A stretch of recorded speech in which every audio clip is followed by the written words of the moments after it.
Good morning. Good morning. Welcome. Just introductory notes again for everybody. We are filming.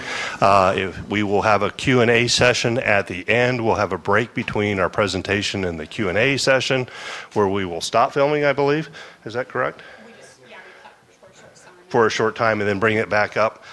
So, feel free to get refreshments and come back for Q&A. Just for courtesy, Amanda's asked me to remind people to silence your cell phones. We've had a few cell phones going off during Q&A as well as during presentations. So just if you think about it, get that done, please. Okay, we've got a pretty broad agenda today. Amanda will be up talking about, I'll give a quick Hurricane Matthew update. The majority of the Hurricane Matthew update is going to be given by Jared Mays, though, about things that we're working on right now. So Jared will talk to you a little bit about that. Jared is our interim director of maintenance. He's our maintenance manager. He's been with us for a year today. So happy anniversary. It's been a good year, hasn't it, Jared?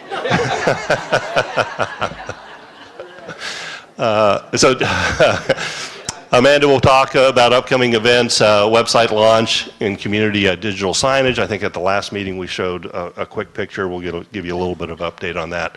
Jared will talk about a lot of topics. Michael Tucker will come up and talk about the Long Range Strategic Planning Committee and give you an update on that.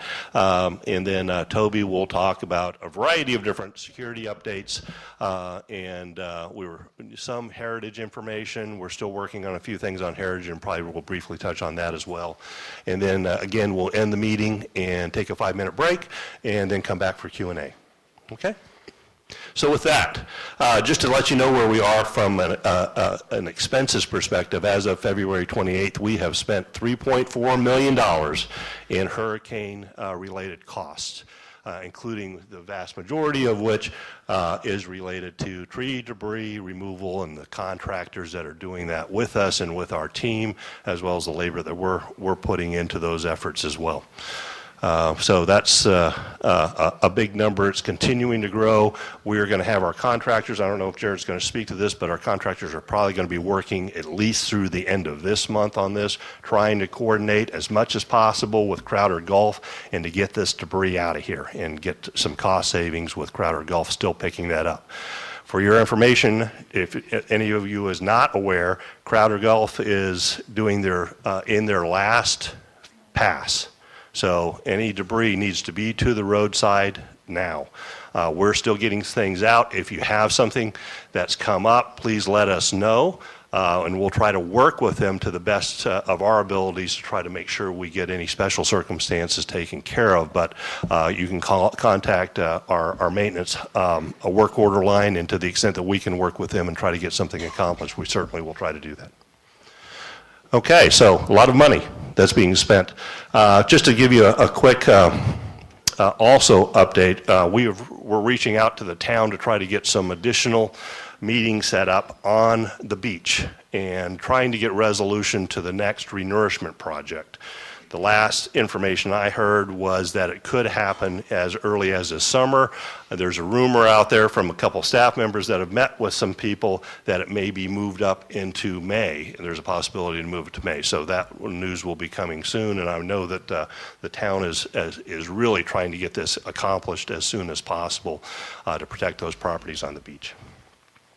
And with that, I'll go ahead and introduce Amanda, and Amanda will come up and tell you what's going on.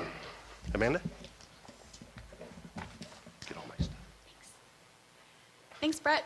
Good morning, everyone. My name is Amanda Sutcliffe-Jones. I am your Director of Communications for CSA. I have a good bit of information to go through this morning. I'll cover our upcoming events, our upcoming website launch that I'm very excited about, and then an update on our community digital signage. Some upcoming events in this month, we have a community parking forum. This is the first time that this information has been released. I'll send an email out to the community as well this afternoon, but that event will be on March 15th from 9 to 10 a.m. in this building, in this room. We encourage you to attend. We will cover information about parking in Sea Pines, and we want to get the feedback from the community related to parking. So certainly encourage attendance at that meeting. The Beaufort Memorial Hospital Wellness Bus will be coming to Sea Pines as well. That's on March 16th from from 8 a.m. to 12 p.m. It'll be at the Sea Pines Community Center over here in the parking lot. You can get a number of different things checked by the wellness bus. It's definitely a great service, and I encourage you guys to attend. ASPO board meeting on March 23rd at 9 a.m., CSA board meeting on March 28th at 3 p.m. So lots of stuff going on in March. April, we have our Sea Pines Community, I'm so used to saying that, Sea Pines Community Center, you see, Sea Pines Forest Preserve Party in the Pines event. This is a event to benefit the Sea Pines Forest Preserve. It will be held on April 1st from 4:30 to 7:30. Tickets are on sale right now. You can purchase tickets online at seapinesforestpreserve.org, or you can come into the CSA administration office and purchase tickets there as well. Definitely a fun event. It's held on a Saturday, lots of great food, band, camaraderie with your neighbors as well, so definitely a fun party.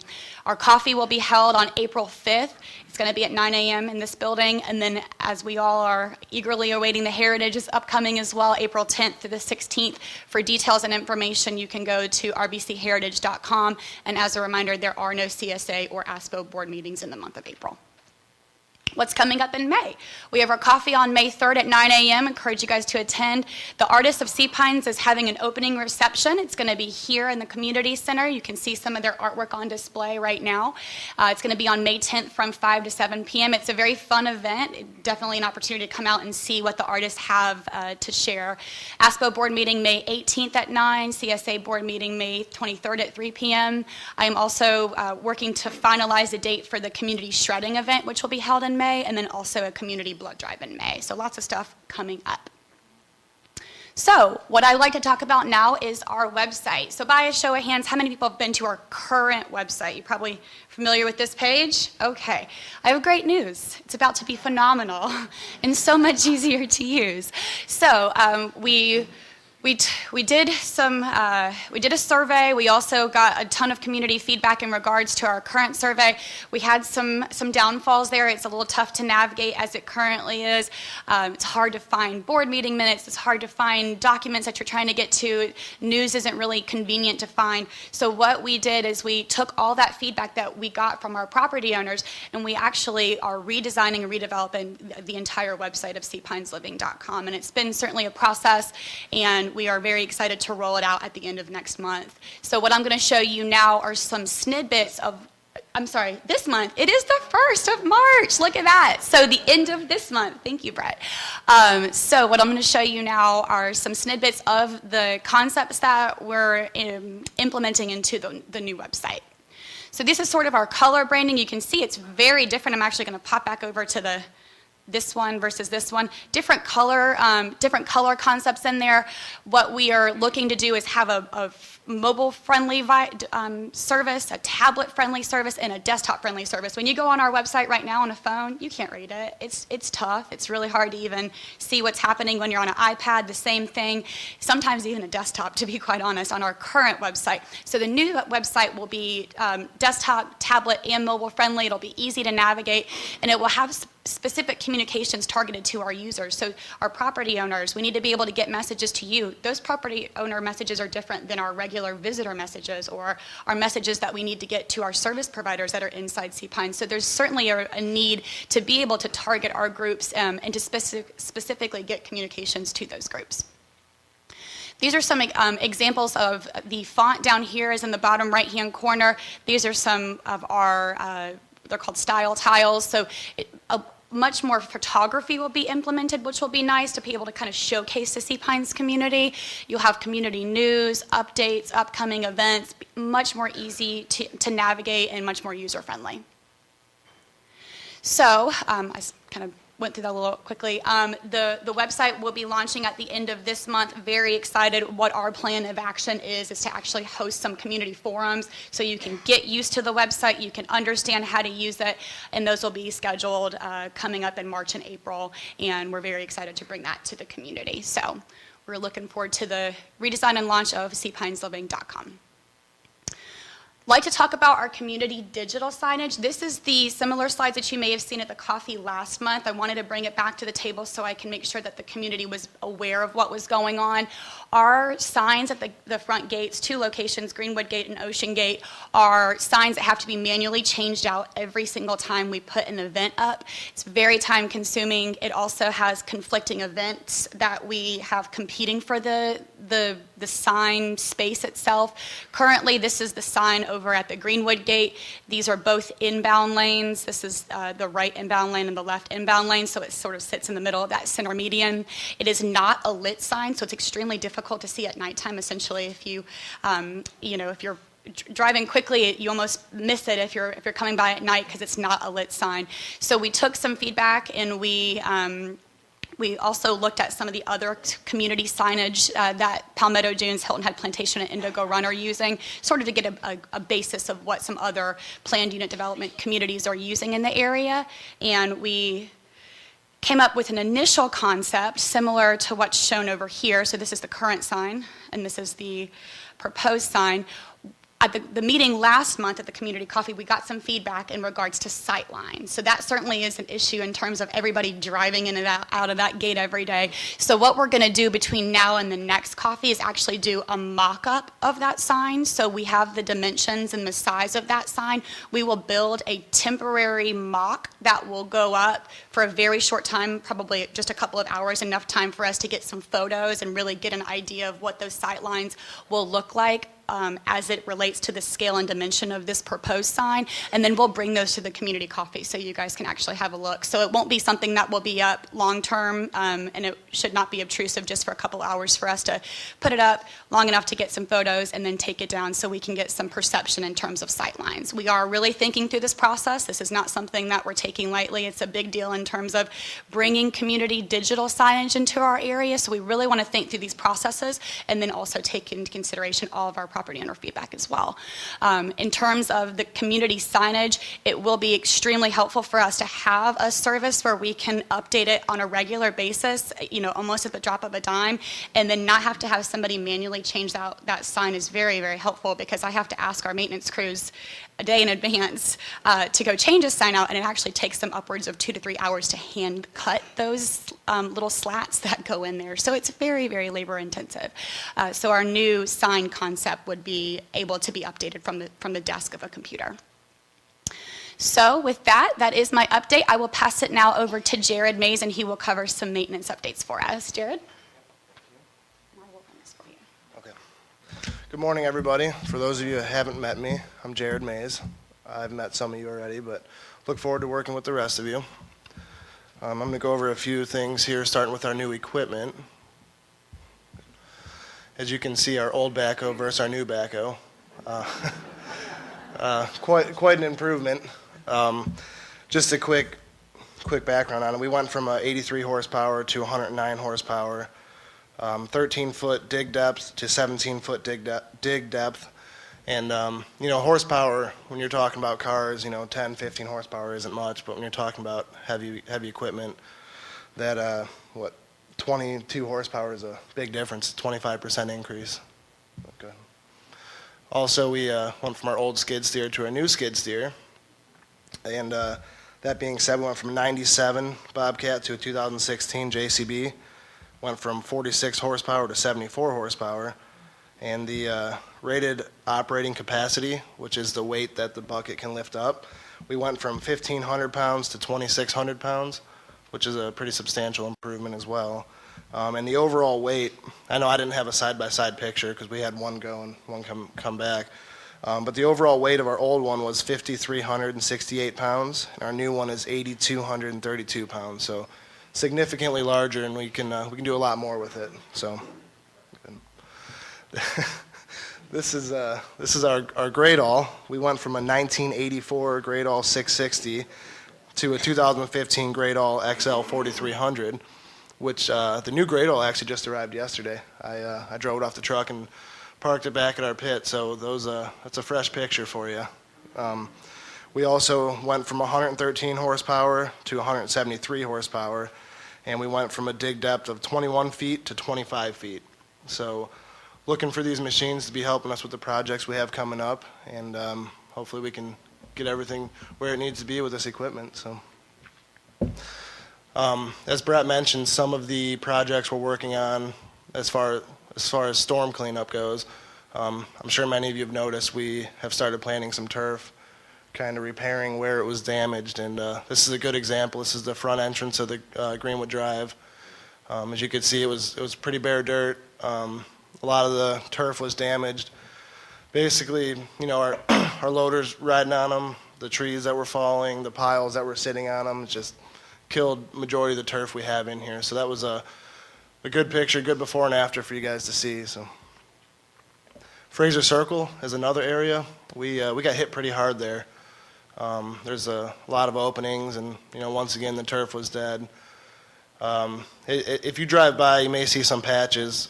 We have germination, however, it's not full on turf yet.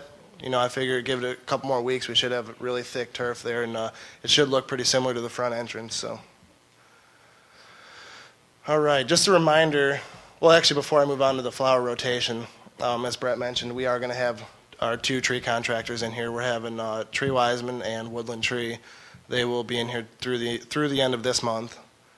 So if you see them around, they're doing work for us. So, all right, and then a reminder: the flower rotation will be coming up the second week of March. So we're looking around the 13th, somewhere around there. We'll be putting the Patriot Red geraniums in again, bright, nice, beautiful geraniums.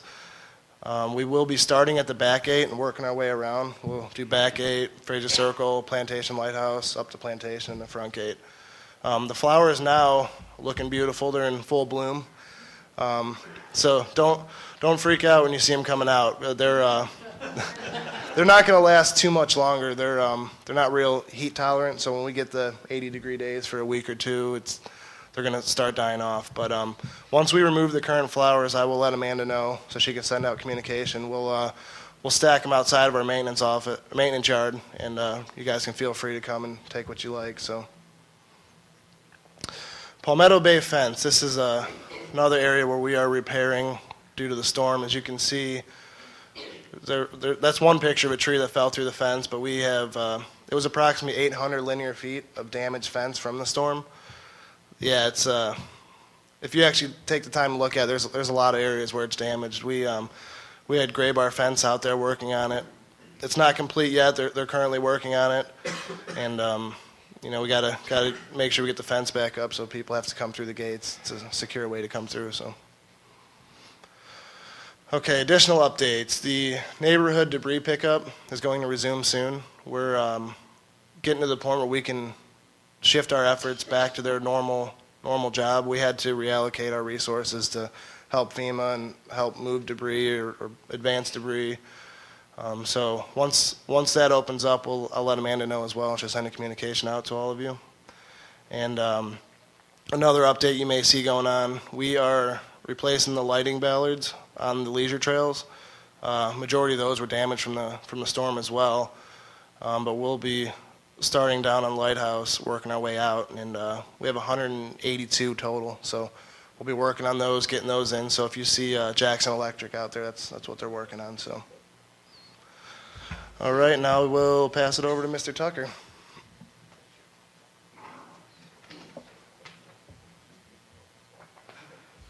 Thank you, Jared. Good morning. It was about 3 years ago, last January, that I stood before this group at a community coffee as a newly elected CSA board member. At that time, I had just been elected to my first term on the board, but for the previous 10 months, as a non-board member, I'd had the pleasure of working with a team of property owners and developing a CSA task force charged with a long-range strategic plan organization. For the next year, I again had the pleasure of leading this team made up of several other board members and a completely different set of residential property owners.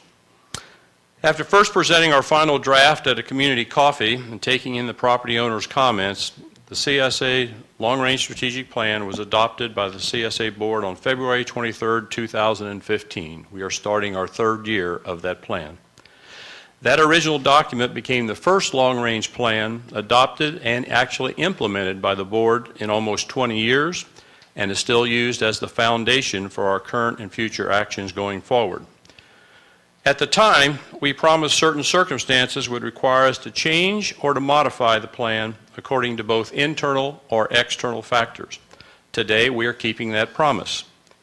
The other promise that we made to the community was that no large capital enhancement investments would be made without input from the community. And today, we are renewing that promise. At the time, I said to the community coffee, we can build anything in this community that you are willing to pay for. We stand by that statement again today.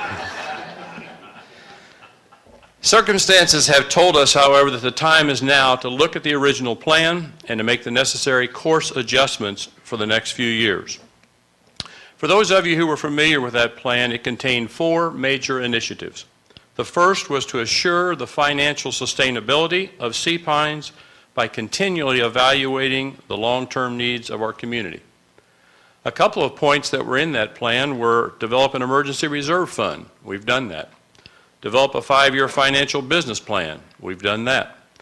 Evaluate future sources of increasing our revenues. We've done that. The second initiative was to initiate a community-wide partnership that perpetuated Sea Pines as a world-class residential resort community. Advance community communications via volunteer opportunities was one of our tactics, and that is an ongoing process. To date, I can tell you that we have more property owners involved with task forces and committees than ever before in this community. We said we wanted to invest in high-impact digital communications. That's an ongoing process. We said we want to develop a comprehensive communication plan. That's been completed. We wanted to create a liaison link between CSA and the governmental and quasi-governmental agencies outside our gates. That has been done and is still ongoing.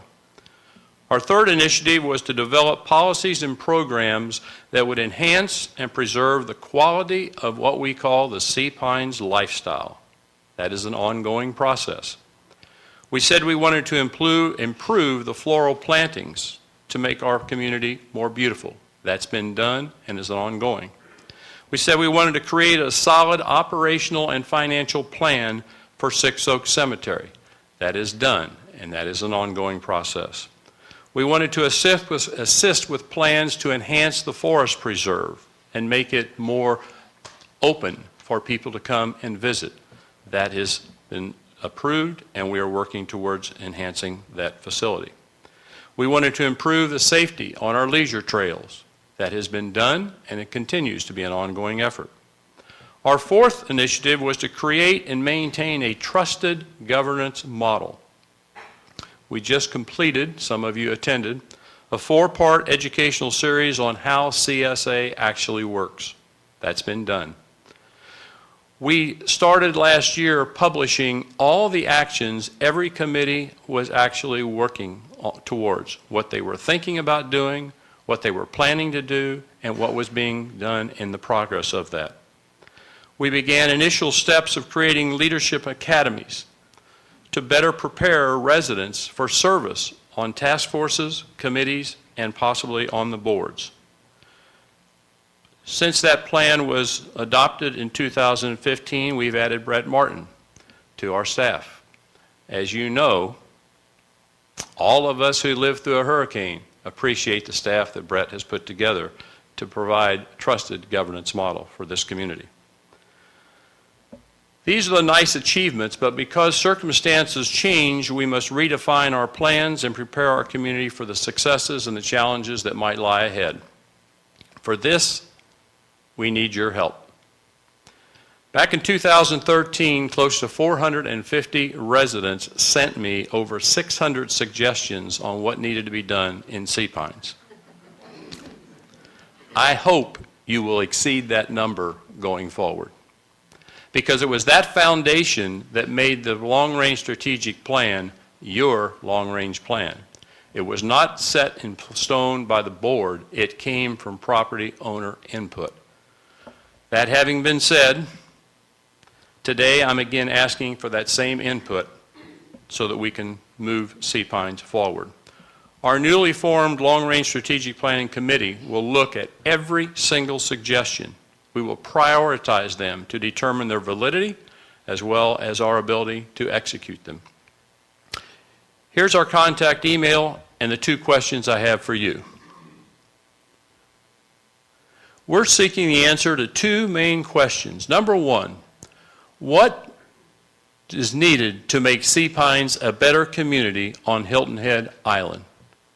This is your needs list to make us better. Because if we don't continue to try to get better, the only direction we can go is down. The second request that I have of you is, what do you need to make Sea Pines the best community on Hilton Head Island? That's your wish list. Is it a community center with a community pool, with a walking track above a gymnasium? Is it 3 miles of leisure trails in the forest preserve that will take some of the traffic of our bike paths and move it into the forest preserve? What a beautiful way to spend a Sunday afternoon, riding your bike through the forest preserve. All comments, all suggestions will be welcome as we go forward. Let me show you the commitment of this long-range strategic plan. I have been interviewing, along with several other members of the team, property owners to serve on this committee. Brett Martin, we know. Charlie Miner is president of the ASPO organization, we know. David Borghese, CSA Finance Committee Chairman, we know. Mark King, representing the commercial group in Sea Pines Center, we know. Steve Birdwell, president of the Sea Pines Resort, we know. But following that are property owners that I have selected to serve on this committee. Bill Johnson, I think you're here. Would you stand? Bill has 20-plus years in the broadcast industry as president and owner. He has owned his own company in Chicago, Illinois. He serves on the CSA Gate Entry Committee. He's president of a unit of the Schooner Court, as well co-chairing our CSA Short-Term Rental Committee. David Herskovitz. David, are you here? David was going to try to make it. These people were just notified yesterday that they were been appointed, so I didn't expect them, but we didn't finish the interviews until about 7:45 this morning, as a matter of fact, was my last one. David Herskovitz has 39 years with Deloitte Touche. The last 28 as a partner, where he was sought after by senior executives for his expertise in strategic, operational, and administrative matters. Diedrich Avocott, are you here? There he is back here, in the corner, on the back row. Diedrich has over 30 years in financial executive management with KPMG and other domestic and international-based companies, helping companies drive growth through financial and operational leadership. George Williams, former town council representative and South Beach POA president, notified me this morning he would not be able to be here, but we know him as a former town council representative. Jack Ward, are you here? Jack Ward, former chairman and CEO of such companies as Russell Athletics, several divisions of Sara Lee, and formerly president of Haynes Group, multi-billion-dollar organization where he had responsibility for over 20 different countries. John Parsons, I know John, you're here. Would you stand? John Parsons spent 40 years with the National Park Service as Director of Planning, Development, Land Acquisition, and Historic Preservation Programs. John currently serves on the MEMP Committee and has served on a former long-range strategic planning program. Paula Scanlon, there's Paula. Paula has a career in marketing and media director for such companies as Verizon, Coca-Cola, as well as owner of her own marketing consulting firm. Stu Rodman, resident, who is our Beaufort County Commissioner. It is Stu. And if Stu can't make it, Sue will be here.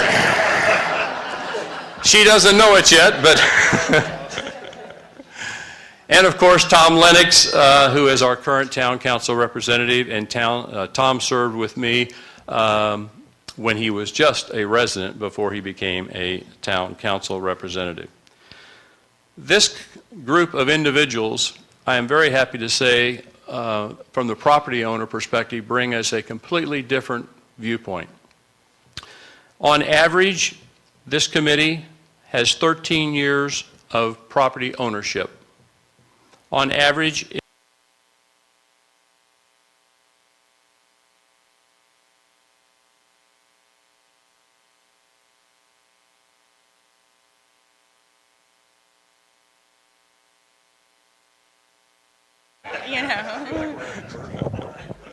there we go.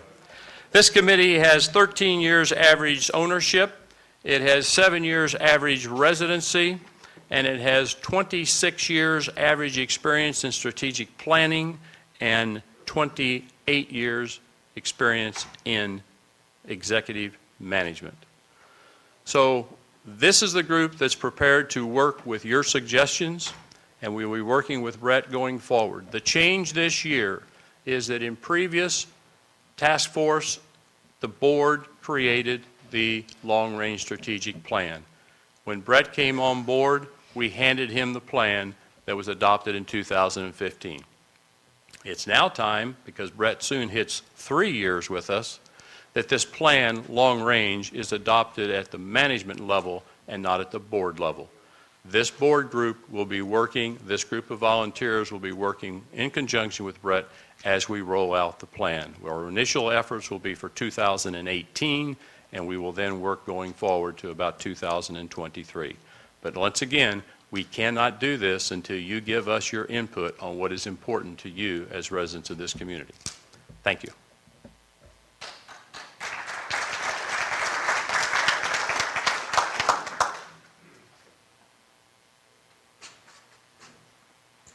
Good morning. Good morning. Happy Ash Wednesday.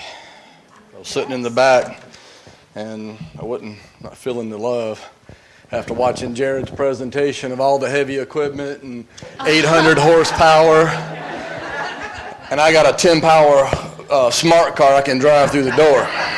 So where's Victoria? I need some money. I thought I would come here today and share some good news, but last Tuesday, it took me 8 minutes to get out of the CSA parking lot. They're back with their beach balls and the cars hanging off the back and their white legs. So it's a change coming. I mean that in a good way. It's funny, but I would mention last Tuesday we almost set a record of the number of gate passes sold. So it's not really anything going on other than the fact the business is really picking up. So please be careful. I mean, we have a number of kids. If you're riding around, you see them on the bicycles, they're out. So please be cautious with the kids, but at the same time, some of the adults don't pay attention as well, so we need to watch out for them as well. I'm not sure what all I have on the list here, but just some security update. I am happy to report there's not anything major that's taking place inside the plantation. And I've mentioned this before, is our animals. The weather's been very nice, probably one of the mildest winters that we've had. But our animals, we have already had an incident where another dog has attacked another dog that was off leash. So please be mindful of your pets. State law requires when you leave your property, they're supposed to be on a leash. You're also responsible for picking up anything that they leave behind. That is also state law and the town ordinance. So please be cautious with the animals. Parking lot resurfacing. Here we go. As if you've been up on Greenwood Drive, especially yesterday, we have, I believe, 16 Santee Cooper tractor trailers that is delivering crush and run to Lot 3. And those of you who don't know where Lot 3 is, it's off of Governor's Road. If you turn off of Greenwood onto Governor's, the first lot on the right-hand side is number 3. The one directly across to the left is Lot 4. They're going to be working there for the next, probably through Friday, to provide a surface that we can use for many years to come to park on. We believe we're going to have enough material to finish up all of 3 and actually go into 4 and hopefully complete 4 as well during this week. You can see the difference of what it looks like. The board has approved beach umbrellas and chairs will go up next week. It is white. Owners only, yep. We're calling it Power Lines Not by the Beach. But it is going to remain that white, bright color until after the tournament. And then the plan would be after the tournament, we would put a thin layer of mulch on it and we would hydro-seed it. And we're going to shut those down. So any moving, anything, activity where you got to store something overnight, stuff like that is going to have to go to another lot. We want to allow these lots that we've resurfaced a chance to grow in and reestablish the grass back in those areas. But I mean, to shut it down for an entire summer season, we should establish a pretty good growth pattern to where if we drive on it, probably will not kill the grass. So that will run through Friday. If you can use the back gate, I mean, the trucks are kind of stacked in. And let me mention, because for those of you who do not know, this is a project that we took on with the Heritage Classic Foundations. It's being funded by the Heritage Classic Foundation. Santee Cooper has been a long-standing sponsor of the RBC Heritage. They have donated this material. We have done lots 1, 2, and 8 so far. So at the end of this project, we're talking roughly about $600,000 that Santee Cooper has agreed to come back in and reestablish this lot. It's kind of a twofold process. We use them for parking, and I guess the gentleman that lives in Club Cars won't be able to hit a golf ball on this anymore, probably break your wrist. But we use them for parking mainly, but it's also an issue. I will tell you, lot 1 and 2, when you came back in after the storm, when we made entry, we had to use lot 1 and 2 to actually maneuver around the debris because the power line had actually fallen there in 1 and 2. And having that base established to be able to get those heavy trucks in there to rehang that high voltage line really paid off. So it was kind of Santee Cooper was happy to do this as well, but it was a donation back to the Heritage Classic Foundation and really a donation back to Sea Pines residents as well. So Friday, that should be completed. Just to mention a couple of other things we have coming up. Wine Fest is April the 11th. That Saturday, that is the general tasting that will take place again this year inside of Harbortown. I'm sorry, what did I say, April? Yeah, March 11th. Thank you for correcting. March 11th, Saturday, March 11th, we'll have that. And then the following 12th is the St. Patrick's Day Parade. Still back in the same location. I've been working with the parade. You'll see some activity from the buses, especially on St. Patrick's Day, coming through the community so that we can get those kids to the starting line of the parade. So those 2 events will be taking place. Let's talk about Uber real quick. We have been working with Uber really since April of last year. We struck a tentative agreement to allow Uber to come into Sea Pines to operate their services. We're probably one of the largest communities that Uber operates in. We have been working for months to get this contract put together, and we're not able to agree on the terms of the contract. So as of late last night and starting first thing this morning, Uber drivers who are servicing Sea Pines are required to pay to get in.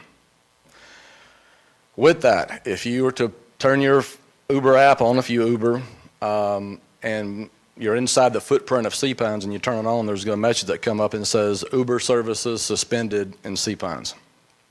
What they're doing, you could not activate the app and request a ride to another location in Sea Pines or outside of Sea Pines. What you can do if you're outside of Sea Pines, the triangle where you're trying to get home or wherever you may be, and you need a ride back in, they will provide the service to bring you in and drop you off. But prior to picking up the passenger, the driver is going to tell the passenger, you're entering a private gated community, the fee is $6 and you're required to pay the fee before they ever let them in the car. That's going to be the current plan moving forward as of 7 o'clock this morning. They did ask that we leave the lines of communication open.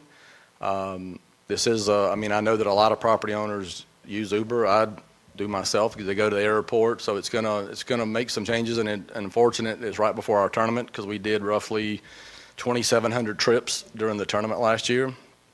The Heritage has now removed that from their website because it really was a push to let people know outside of everything else you could Uber in. And just kind of give you a side note, I attended the Charlotte tournament, PGA Stop. During their tournament last year, they did 10,000 Uber trips to Quail Hollow. So it was a business that was going to pick up and continue, but there's some contractual terms that our legal advisors have not advised us to get involved in. So that's kind of where we stand at. On the other flip side of that, Lyft. Everybody familiar with Lyft? It's the competitor of Uber. So if you don't Uber, you can Lyft. Lyft is operating in Sea Pines. How they're getting in still remains to be seen. We do not have a contract agreement with Lyft.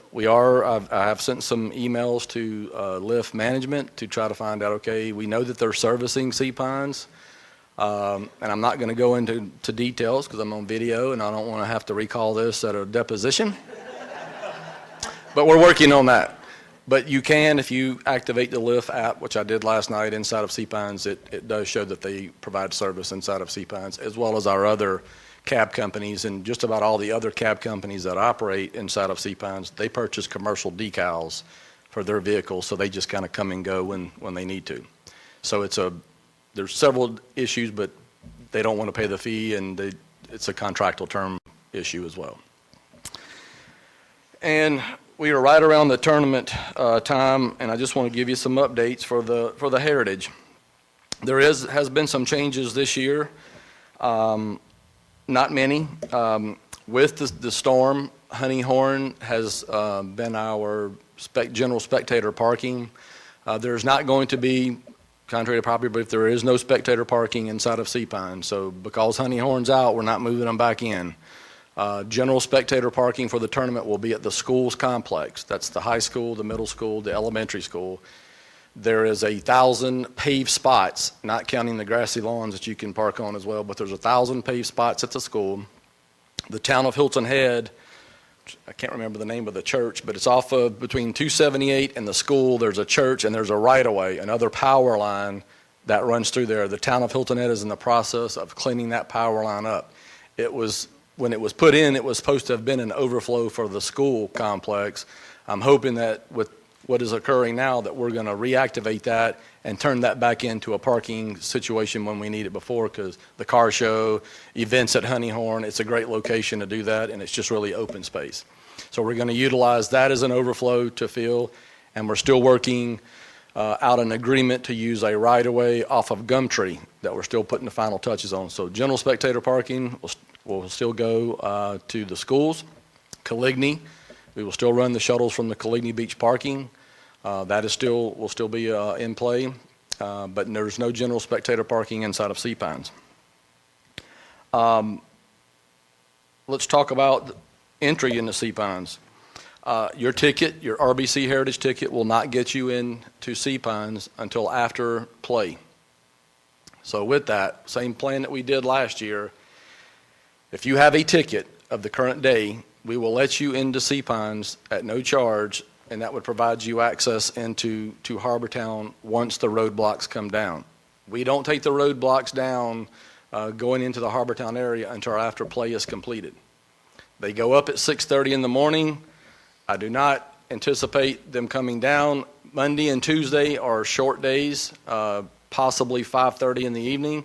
Other days, Wednesday Pro-Am is always a full day, and then there's tournament play starts Thursday, and it's going to be 6:30, 7 o'clock before the roadblocks come down. And we do that for a number of reasons. One, it's the changeover. Thursday or Friday, all 132 players and caddies are on the course. So there's a changeover. The morning groups go out, afternoon groups come in. The contestant parking, it's a mess. So last thing we need is people riding around looking for a parking spot that does not exist. The Liberty Oak is under contract with the tournament. They have it from 7 a.m. to 7 p.m. It's sponsor parking. There's drop-off there. There's just a lot going on. So we're going to leave the roadblocks up until the last ball drops, and then we'll take them down. Bicycles, you can still bike into the community. We will have kids, high school kids, working the bicycle gates at both gates. If you have a current day's ticket, we will let you in. Sea Pines, you can ride your bicycle to the tournament. The only exception, it's the same routes that we've used last year. You can, Rice Dyke is it complete or? Yeah, we received the material. Will be done today. Okay, all right. So Rice Dyke should be able to maneuver. You got to use caution riding it. But you can ride your bike, which a lot of people do. And actually, I think a lot of property owners and guests over the years, I think that program has really picked up. Same location, tennis courts, you can park there. There will be bicycles, racks staged along Plantation Drive. Please, and we did a great job with this last year, please pass the word. Don't chain your bicycle to a tree. It's in Wexford. We don't do that here, okay? I'm just kidding. I'm not knocking Wexford. It's unsightly, but we have plenty. We've added an additional tennis court, so there's plenty of bike.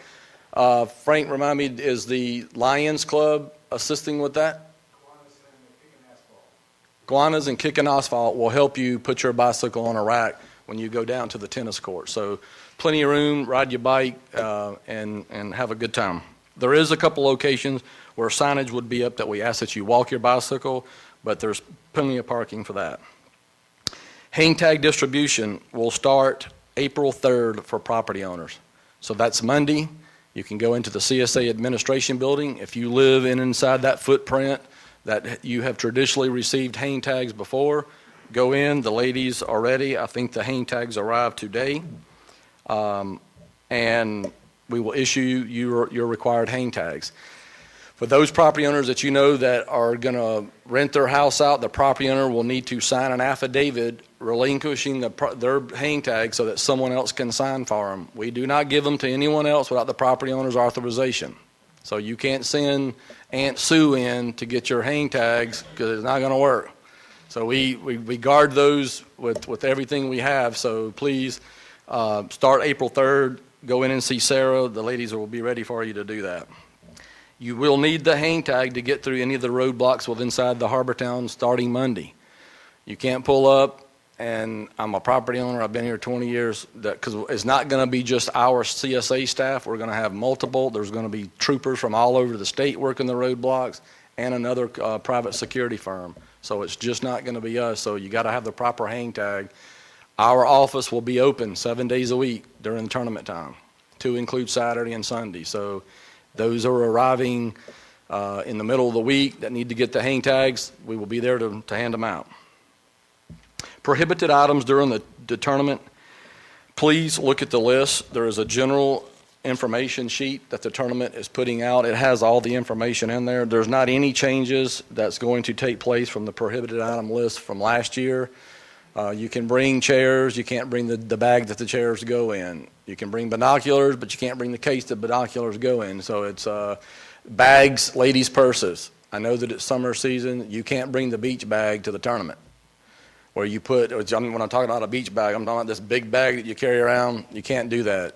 Look at the list. It's 12 by 12 in a clear bag. It's 6 by 6 if you can't see through it. So that's a small handbag for women. Or the men if you have a European satchel that you carry.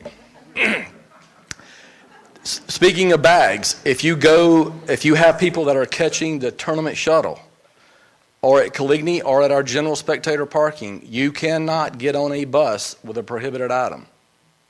The tournament owns the buses. If you're going to Harbor Town to spend the day, you can't bring a backpack onto the tournament bus. So they're not going to let you get on the bus. So please help pass that word.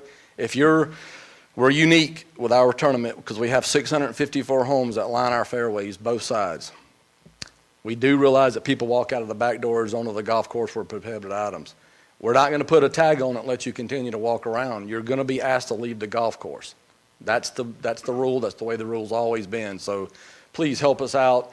There is some exceptions, and I want to make that known. If you have a medical issue, if you have an oxygen tank, or you have something that's medical related that it would exceed the size, we will put a tag on that, and you're able to pull that around.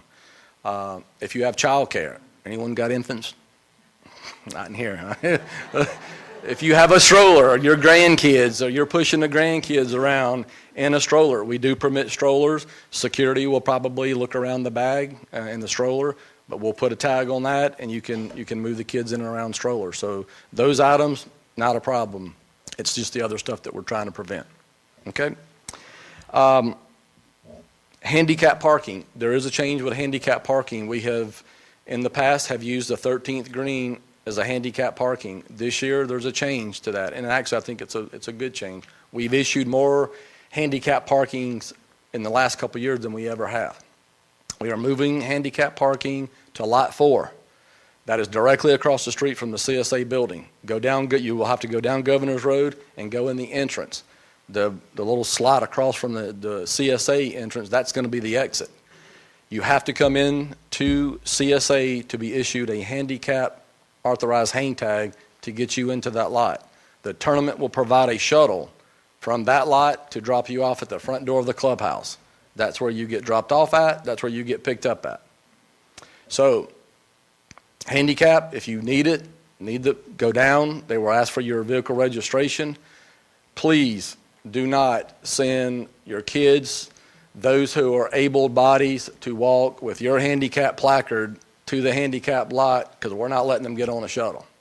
If they can run to the shuttle, they're not getting on. Okay? So please don't help spread the word, because we've had that where the kids take the mom or dad's car, and that's not what it's for. And it's a limited shuttle. I think it's a 15 passenger is what they're going to run, but they're going to drop you off at the front door of the clubhouse. And I believe they've created a special seating area for the handicap, which we have traditionally not done, because literally when you go to the 13th green, you're at the furthest point of the golf course away from the clubhouse. So now they're going to drop you off at the front door. So that's Lot 4. I was asked to pass this word. If you want to go to the tournament, April 1st, the prices go up $20. So if you haven't purchased your ticket and you want to save $20, I suggest you buy them now. They are offering the Sea Pines property owners a discount to play in the Wednesday Pro-Am. They've added an additional Pro-Am this year that's being played at Davis Love's Atlantic Dunes. The price for the property owner is $27.50, not $27. $2,750. So if there is spots still available, if you want to play in that, it's not really a discount because that's what everybody else is paying. So there is spots remaining for the Atlantic Dunes Pro-Am Day.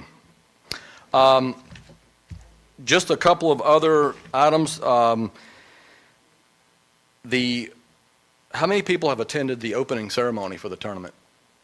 Good. If you have not and you have the opportunity, it's a great time. It has been moved this year to 10 a.m. in the morning.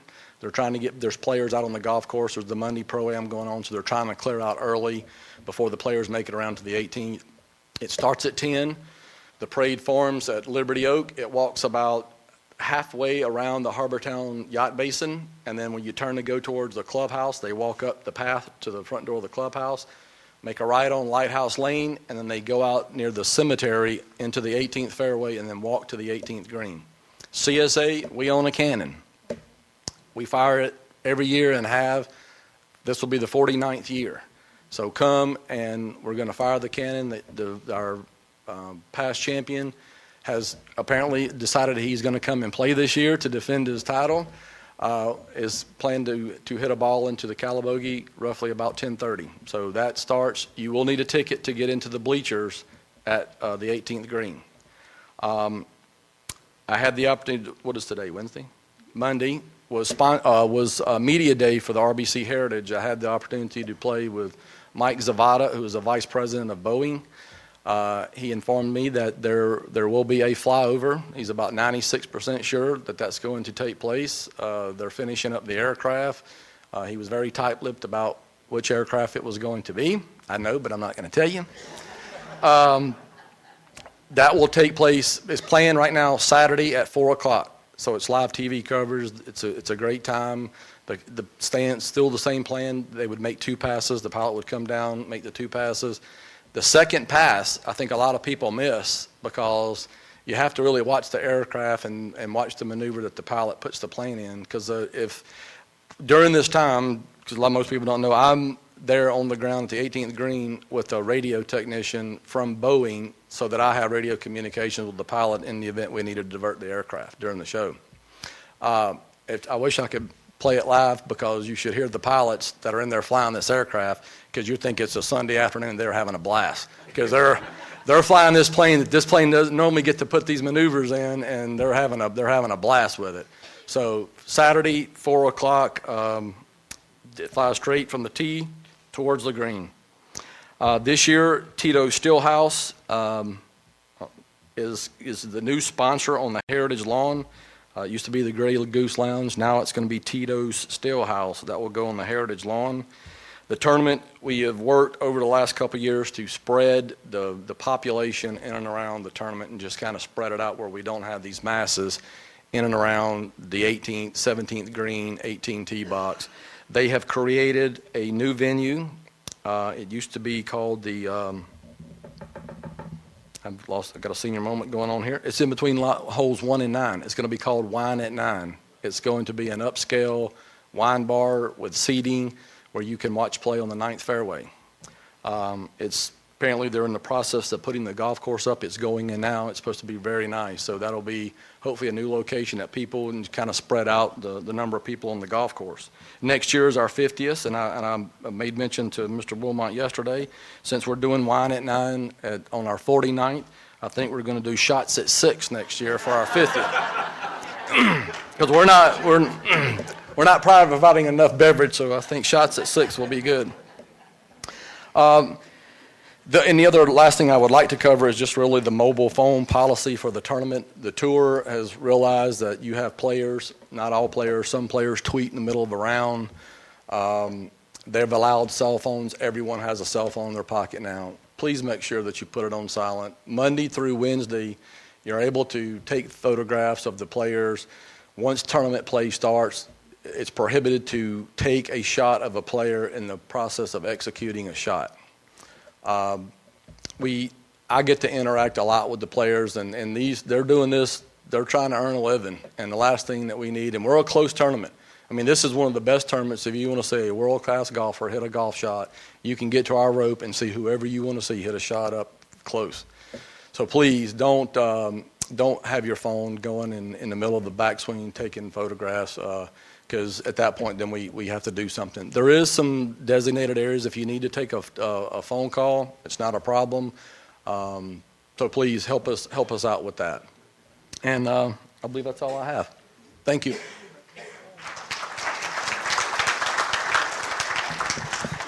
Thanks, Toby, and once again, I'm glad I can unpack my European satchel and get her ready for the event. With that, I'd like to take about a 5-minute break. It is, what time we got here? Man, that was long. 9:58, be back about 5 after, please. And we'll get started again on Q&A. Again, please wait for Amanda. Amanda, you have anybody helping you with mics? Sandra. Sandra, great. Okay, so questions. All right, guys, give me some questions. Frank's got Frank. There you go, Frank. Thank you. This isn't really a question, but I think, I'm sorry that a lot of people left, but a number of you folks are concerned about bicycles. You know, there's a lot of them and a lot more are coming.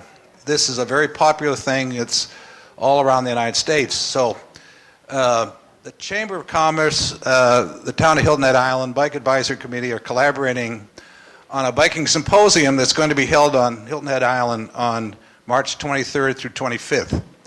And what it is going to be bringing together thought leaders from all around the Southeast to look at biking and how it impacts tourism, how it impacts economic development and safety. And we have more than 25 speakers who have basically transformed communities with biking. So I'd encourage all of you folks on staff who are involved in biking in CSA, and you folks who have just been appointed to the board, to come to this symposium. We have 2 of the best planning organizations that do this kind of work also as sponsors, Tool and Alta. and a number of their executives will be here. They'll be speaking as well. So this is a great time to just rub shoulders with town staff, with experts from all around the Southeast who are leaders in their communities, who have transformed communities. And I'd encourage you to go. I have some cards back here that tell you how to do it, but for those of you on TV, it's just hiltonheadisland.org/biking, southeast biking. Okay? Thank you very much. Southeast. And the cards are back there if you'd like. Yeah, southeast slash, Okay. southeast bike. Thank you, Frank. Okay. Frank, and one I'm thing, sorry. for everybody, and, happy to entertain this, and I think this is a great symposium, but this isn't really the forum for us to communicate activities from the public. It is a Q&A forum, so I know, we'd like I to stick to that. And I'm apologize. happy to mention it if you'd like to mention it to me and bring it up as an activity for people to participate and give that resource. But for this forum, we really want to stick to Q&A. Thank you. Sorry about that.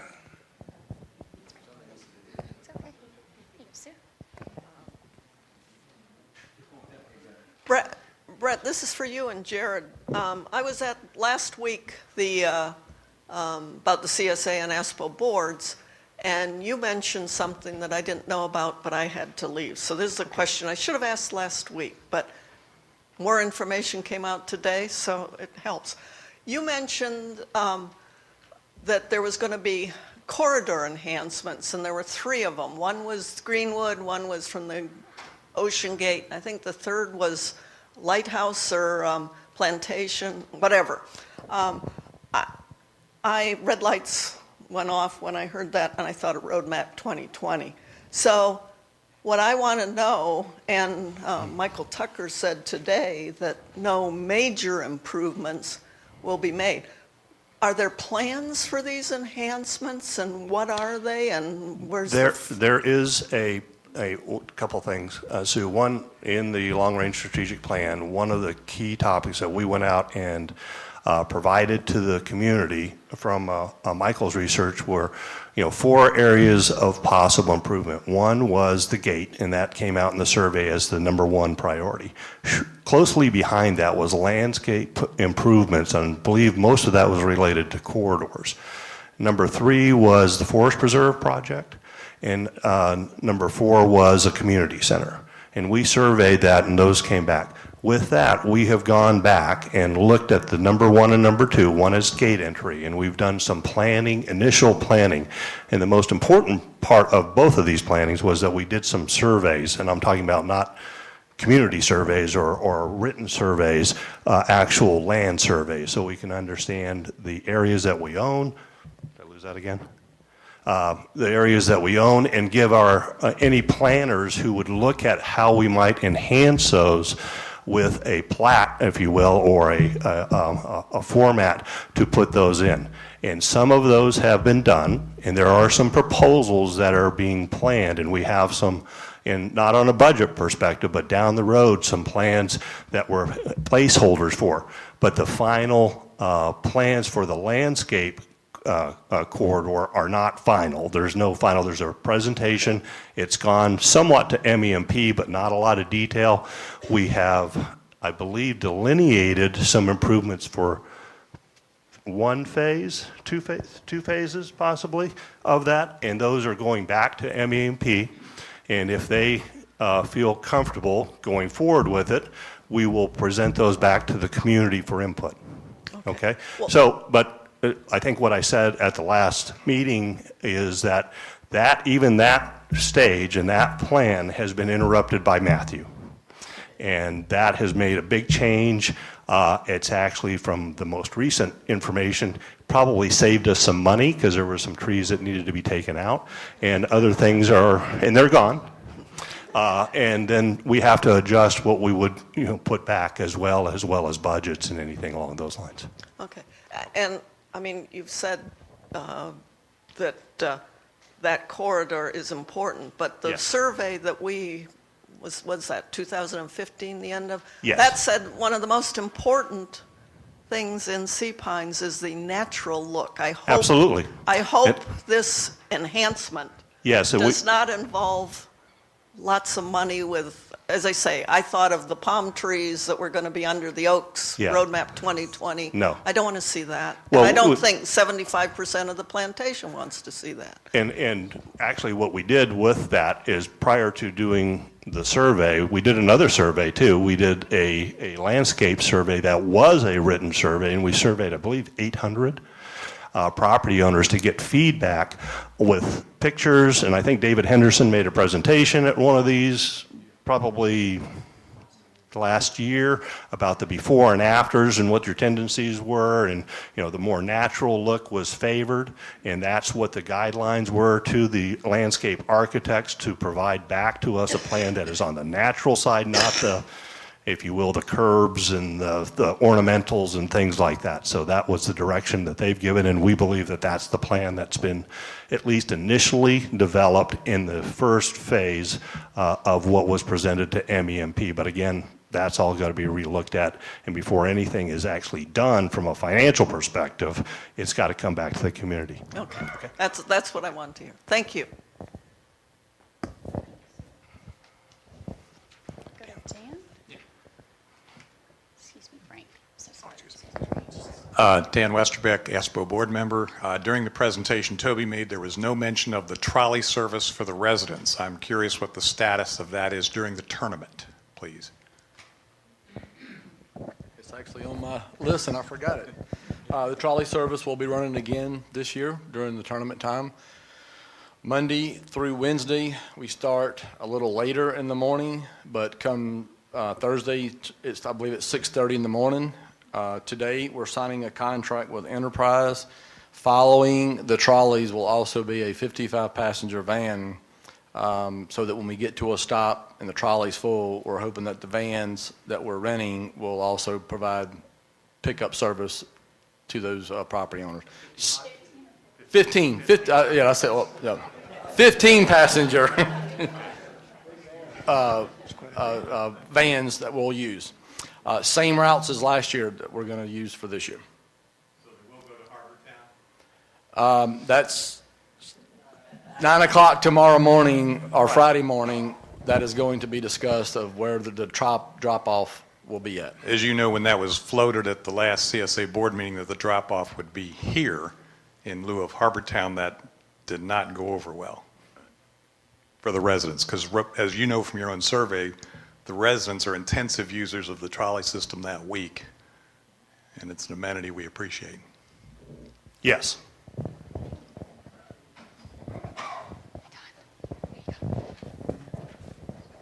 Don Hayna, 1 South Sea Pines Drive. This is probably for Michael. There was a meeting that was going to take place about the Sea Pines Greenwood intersection, and it got postponed several times for various reasons. I just wondered what the status of that is. Jared and I just talked about that this morning because with Bo leaving, that was another click in there.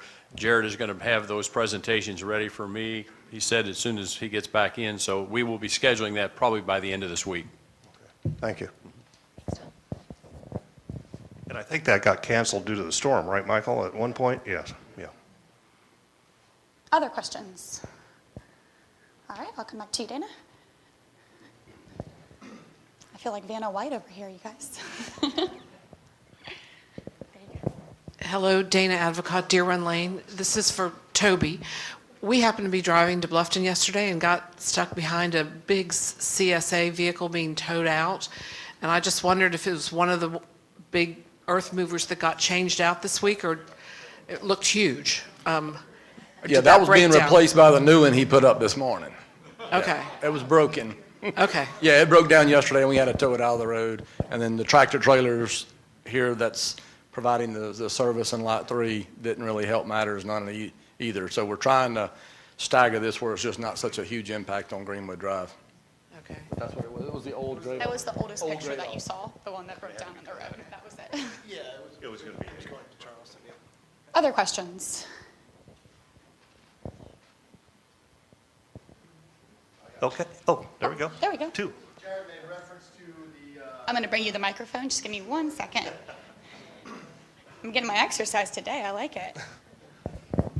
For the young lady in front of me, I'm Brian Dorsheimer. I've been an owner in the club course area since 2001. I'll start off by thanking each and every one of the staff for their tireless efforts and the recovery effort. I know what you all went through. Appreciate that. Jared made reference to the fence being reconstructed between Palmetto Bay and the club course area. Is there any plans on refurbishing the landscaping, bamboo, trees, you name it, just to give a buffer? I can tell you all the trees between the back of my house and Palmetto Bay took up residency on top of my house. So once that was all cleaned up, you guys were gracious enough to send the bulldozers and the task force in behind it and clear cut everything else down. I was just wondering if there's plans to refurbish those areas, or if I may take it upon myself to put some live oaks, pine trees, palm trees, things of that nature. I don't mind doing it. I just don't want it bulldozed down after it's done. Right. I wouldn't want that either. We're actually meeting with MEMP tomorrow, and we're bringing this to them. We're presenting it to them for recommendation. So we'll find out by next community coffee. We should have an answer. Right. I'm not sure we'll have an answer, but we'll certainly address it from a priority basis. We're clearly aware. I think, unfortunately, as the fence is repaired, you're probably going to see more openings because some of that fence is covered in vines where it's down. So we'd like to get a look at what it looks like when it's done, take some photographs, start looking at what we probably ended up pulling out in some of those areas, and some things probably still need to be pulled out in some of those areas, and then try to address that from a re-landscaping perspective. But yeah, unfortunately, I wish it would be overnight, but it's going to take us a while. Okay. Brian Berg, 2 Liberty Place. This may be old news, but I'm just wondering how it's worked out with hiring you hired a company to come in to do our maintenance and whatnot versus having the CSA people do it. And is that working out well? And what happened to their jobs? Were they hired by that company? I think out of the group that we had, and we had about 24, I think that 22 were hired. Out of one retired, and he was at retirement age, and I think all of them, but maybe one were hired by that company, by Ocean Woods. Yes, I'm happy with the way it is. It's different. I can tell you it's a different process because we are having to manage a company into a contract, but we have made those adjustments from our staff so that we have a contract administrator who oversees that contract. And, the contract allows us to take credits against work that isn't completed, and there's enough savings in there that we're able to add additional services like street sweeping as well as additional landscaping tasks that they're performing. So, Just to touch base with what Brett said, Ocean Woods did offer every single one of our employees a position, and like he said, one guy retired, and I think one declined. He wanted to do something else, but they did offer every single one of our guys a position. So, that's great. Yep. Just to follow, did they also use our equipment? They purchased our equipment. Yep. Mm-hmm. Oh. So any of the equipment that was that we were going to stop using, that we had in the contract a purchase requirement, that they purchased all of that equipment from us, and we have a buyback requirement. If things don't go right, we can get it back, or they have to provide like kind. Any other questions? Carl? Carl Engelman, 20 Turnberry Lane. Michael, in your encyclopedic discussion of the long-range plan, you mentioned finances, I think, early on, and the fact that efforts were being made to identify means of increasing income. Now, you have read the Finance Committee report. I'm not sure many people here have. But in that report, it states that all of their contemplated increase in revenue was going to come from the residential property owners. And they actually said that they were ignoring any additional contribution from the commercial interests. Now, a couple of months ago, Brett, you and I had a somewhat contentious interchange about this issue. And there were two things that we disagreed about. One was whether the Marriott timeshares are collecting fees for their guests who are not timeshare owners there.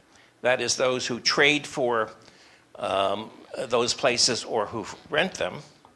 And the other had to do with the issue of the fact that there was active suppression of a report from the Finance Committee to the effect that they recommended an audit be done because, let me say, there was more than high suspicion among the members of the Finance Committee that there were commercial entities within Sea Pines that were flagrantly cheating on the amount of money that they were contributing under the CSA agreement. Now, I want to apologize because you said I was mistaken, and I was, when I said that the covenants and the gate pass policy did not require that the timeshare Marriott people collect the gate pass fees from the renters. You were correct. That had been the policy, and it had been changed sometime, I think, early last year. But you also stated that they were now collecting. And all the information I have is that is absolutely untrue. That they are not collecting for the gate passes, which you said they were collecting for. Now, you might ask me, how do I know this? Well, I know this because I inquired of Toby, who I understood to be the entrepreneur involved in this thing, and Toby says, to the best of his knowledge, the only gate pass fees that are collected from those people are at the front gate, and not when they are given free passes either at the Grand Ocean, at the Monarch, or any other place. So they are not collecting those fees, and those are funds which are not going to CSA that should. Now, beyond this, I also raised the issue about the suppression, the active suppression of the report of the Finance Committee, which was submitted going on 9 years ago, that a study be done to attempt to verify or decry the understanding that there were commercial entities which were cheating on the tax. And I stated that that had been submitted to the board, and it had been tabled, and I asked you why. What was the purpose in suppressing that report and in refusing to reveal it now? Now, clearly, members of the board who allegedly voted to maintain it as being secret knew what it showed, you knew what it showed, and the commercial interests knew what it showed. There was only one group who didn't know what it showed, and that's the residential property owners. And I find it odd that that's a stance that would be taken. Now, furthermore, you stated that you looked at the minutes of that meeting, and there was no evidence whatsoever that that had been presented. Is that correct? What meeting are you referring to? I'm referring to the meeting at which the Finance Task Force submitted their report in 2008. You said you had... I looked at the minutes of, I know that Gene Pierce looked at the minutes of the board meeting where that was discussed, and there was no record of that specific document being provided to the board through the meeting. It may have been given to board members individually. I don't know, I wasn't there, but it was not in our records. Okay, let me quote from the document dated Tuesday, October 28, 2008, which is the agenda for that meeting. It says, Standing Committee Minutes, Finance Committee, see attached, Commercial Committee, to be distributed. These are minutes of those meetings. Now, I think it's reasonable to assume that this is the issue that they were discussing, but let me read directly from the minutes of the actual board meeting. I'm going to interrupt here. because I think we're getting at least a few people that are tired. I'm happy to continue this with you, Carl, after we conclude the meeting. Well, they Does might be anybody else interested have a in- question? They might be interested in Sue? seeing what this says. Anybody can stay.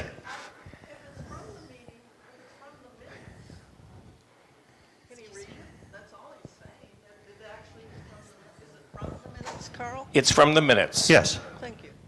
Okay. The minutes mention information, but the packet that you're referring to was not attached to our records. And I can't specifically state that that document that you're saying is what was presented, because I don't have any evidence that it was presented. All right, let me read from the minutes. Mr. Mina, Chairman of the Finance Committee, referred to a comprehensive report that had been included in the board package concerning assessment practices. Mr. Minot recommended adoption of the report's recommendations. Following discussion, it was decided to table any action on the Finance Committee report. Now, you're saying that didn't happen?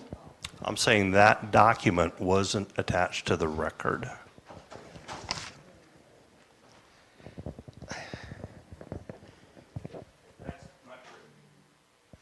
Well, that's all I have, so sorry. I do want to address one other thing you mentioned, Carl.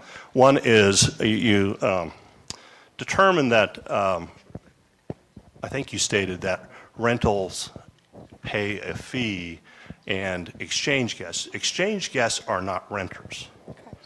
That is clear in the law. An exchange guest is just like you having a guest as an owner. That's an owner's decision to abandon their week and to exchange it.